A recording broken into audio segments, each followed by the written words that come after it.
நமக்கு ஒரு பெருமை இருக்குன்னு பாருங்க. என்ன பெருமை தெரியுமா? என் சொந்தக்காரன் போலீஸா இருக்கிறான், வக்கீலா இருக்கிறான், டீனா இருக்கிறான், டானா இருக்கிறான். மேன்மை பாராட்டுகிறோன். கர்த்தரை குறித்து என்ன பெருமை? வானத்தையும் பூமியும் படைத்த தேவன், போலீஸை காட்டிலும் உயர்ந்த அதிகாரியை காட்டிலும் என் தேவன் பெரியவர், என்னோடு இருக்கிறார். கரங்களை தட்டி தேவனை மையப்படுத்துவோம்.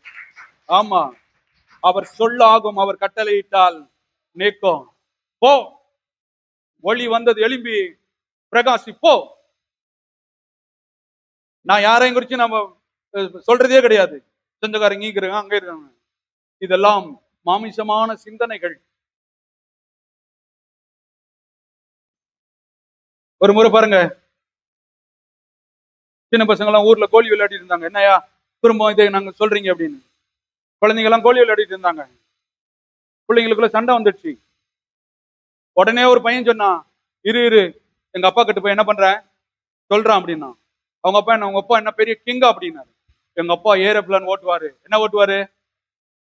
அந்த இன்னொரு ஆப்போசிட் பையன் சொன்னானா, உங்க அப்பா ஏரோப்ளான், எங்க அப்பா ஹெலிகாப்டர் ஓட்டுவாரு. இன்னொரு எங்க அப்பா டிராக்டரி ஓட்டுவாரு.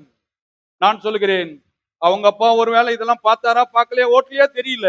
இவங்க அப்பாவை காட்டிலும் சின்ன பசங்களே மேன்மைப்படுத்தும் பொழுது நான் சொல்லுகிறேன், ஜீவனுள்ள தேவனை குறித்து நான் மேன்மை பாராட்டுவேன். எத்தனை பேர் விசுவாசிக்கிறீர்கள்? என் தகப்பன் பெரியவர், அவர் நல்லவர், அவர் வல்லவர், கிருபையுள்ளவர், இரக்கமுள்ளவர், என்னை வாழ வைக்கிறவர், என்னை ஆசீர்வதிக்கிறவர், என்னை வழி நடத்துகிறவன், என் பிள்ளைகளுடைய தேவைகளை சந்திக்க சொல்லிக் கொண்டே இருக்க வேண்டும்.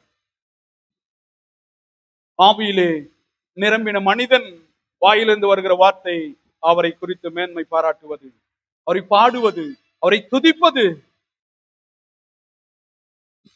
எத்தனை பேர் விசுவாசிக்கிறீர்கள்? உங்க அப்பா பெரியவர், எல்லாம் சொல்லுங்க, எங்க அப்பா தேவன் பெரியவர். நிறைய பேருக்கு சொல்லவே முடியல பாருங்க. அதை எங்க அப்பாவை பத்தி நான் அதிகமா பேச மாட்டேன், ஆனா இந்த அப்பாவை பத்தி அதிகமாய் மேன்மை பாராட்டேன். அதுக்காக தான் இந்த சரீரம், அதுக்காக தான் இந்த உயிர், அதுக்காக தான் இந்த கிராமத்துக்கு வந்திருக்கேன், அதுக்காக தான் மனைவி, அதுக்காக தான் பிள்ளைங்க. இது எல்லாம் சேர்ந்து யாரை மகிமைப்படுத்த வேண்டும்? கர்த்தரை மகிமைப்படுத்த வேண்டும். நானும் என் வீடும் என் வீட்டாரும் அனைவரும் ஓயாமல் நன்றி சொல்லுவேன். பிள்ளைங்களை பார்க்கும்போது சொல்லணும், இந்த புள்ள மிலிட்ரிக்கு, இந்த புள்ள போலீஸ்க்கு. நான் சொல்றேன், இந்த புள்ள கர்த்தருக்கு. கரங்களை தட்டி தேவனை மகிமைப்படுத்துவோம். இது கர்த்தருக்கு. பிள்ளை என்ன படிக்க வைக்கிறீங்க? டாக்டர், வக்கீலு, என்ன ஊழியன்னா அவ்வளவு இலக்காரமா?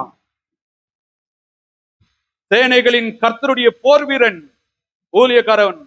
தேவன் சொல்லுகிறார், என்னுடைய ஸ்தானாதிபதி, என்னை விவரித்து பேசுகிறவன், ஜனங்களுக்கு வானத்தையும் பூமியை படைத்த தேவன் யார் என்பதை விவரித்து காண்பிக்கிறவனுக்கு பேருதான் ஊழியக்காரன். நான் சொல்லுகிறேன், ரட்சிக்கப்பட்ட ஜனமே, இதை போல ஒரு ஒப்பான வேலை யாருக்குமே கிடைக்காது, கிடைக்காது. துரிதப்படுங்கள். கணவன் மனைவி சேர்ந்து கிராமமாய் போய் இந்த பரிசுத்தரை குறித்து, இந்த ஆவியானவரை குறித்து, இந்த வாழ்க்கையை கொடுக்கிறவரை குறித்து கணவன் மனைவி சேர்ந்து சொன்னீங்க, நிச்சயம் எதிர்காலத்திற்கு தப்பவே மாட்டீர்கள். நான் யோசிப்பேன், கட்சியெல்லாம் பாருங்க சேர்ந்து செய்யறாங்க, செய்யட்டும்.